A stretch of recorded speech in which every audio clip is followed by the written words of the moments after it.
మాటల మాంత్రికుడు త్రివిక్రమ్ గురించి తెలుగు ప్రేక్షకులకు కొత్తగా చెప్పాల్సిన పనిలేదు. రచయితగా కెరీర్ మొదలుపెట్టిన త్రివిక్రమ్ ఆ తర్వాత దర్శకుడిగా అవతారం ఎత్తారు. తీసింది తక్కువ సినిమాలే అయినప్పటికీ తనకంటూ ప్రత్యేక గుర్తింపు దక్కించుకున్నారాయన. మహేష్ బాబు, పవన్ కళ్యాణ్, ఎన్టీఆర్, అల్లు అర్జున్ వంటి స్టార్ హీరోలతో సినిమాలు చేసి స్టార్ దర్శకుల లిస్ట్లో చేరారు. ఆయన సినిమాల్లో డైలాగులకు ఎంతటి ప్రాధాన్యత ఉంటుందో చెప్పాల్సిన పని లేదు. త్రివిక్రమ్ డైలాగులు ఎంత పవర్ఫుల్గా ఉంటాయో. ఆయన సినిమాల్లో హీరోయిన్లు అంత కంటే అందంగా ఉంటారు. త్రివిక్రమ్ సినిమాల్లో హీరోయిన్గా ఉన్నారంటే వారిలో ఏదో స్పెషల్ టాలెంట్ ఉందని అర్థం. శ్రియ, త్రిష, ఇలియానా, సమంత, పూజా హెగ్డే వంటి హీరోయిన్లతో ఆయన పని చేశారు. వీరంతా కూడా త్రివిక్రమ్ సినిమాల తర్వాత మరింత గుర్తింపు తెచ్చుకున్న వారే.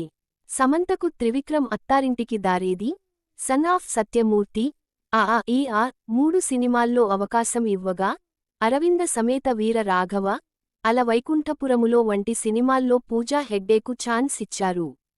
ఇలా త్రివిక్రమ్ సినిమాల్లో హీరోయిన్లకు ప్రత్యేక గుర్తింపు ఉంటుంది. త్రివిక్రమ్ ప్రస్తుతం సీనియర్ హీరో వెంకటేష్తో ఓ సినిమా చేయడానికి రెడీ అవుతున్నారు. దీనిలో భాగంగానే ఈ సినిమాలో హీరోయిన్ను ఎంపిక చేశారు. ఆ హీరోయిన్ మరెవరో కాదు, శ్రీనిధి శెట్టి. కేజీఎఫ్, హిట్ -3, తెలుసు కదా వంటి సినిమాల్లో నటించి ఫుల్ జోష్లో ఉంది శ్రీనిధి శెట్టి. తాజాగా వెంకటేష్కు జోడిగా శ్రీనిధి శెట్టిని త్రివిక్రమ్ ఎంపిక చేశారు. శ్రీనిధి శెట్టి పుట్టిన రోజు సందర్భంగా వెంకటేష్ సినిమాలో ఆమె నటిస్తున్నట్టుగా ఓ పోస్టర్ను రిలీజ్ చేశారు చిత్ర యూనిట్. త్రివిక్రమ్ శ్రీనిధి శెట్టిని సెలెక్ట్ చేసుకోవడంపై నెటిజన్లు తమదైన శైలిలో స్పందిస్తున్నారు. హీరోయిన్లను సెలెక్ట్ చేయాలంటే గురూజీ తర్వాతే అంటూ కొందరు కామెంట్ చేయగా, గురూజీ చేతిలో పడ్డ మరో హీరోయిన్ ఇక జాతకం మారిపోయినట్టే అంటూ మరి కొందరు నెటిజన్లు రియాక్ట్ అవుతున్నారు. మరి శ్రీనిధి శెట్టికి గురూజీ ఎలాంటి బ్రేక్ ఇస్తారో చూడాలి.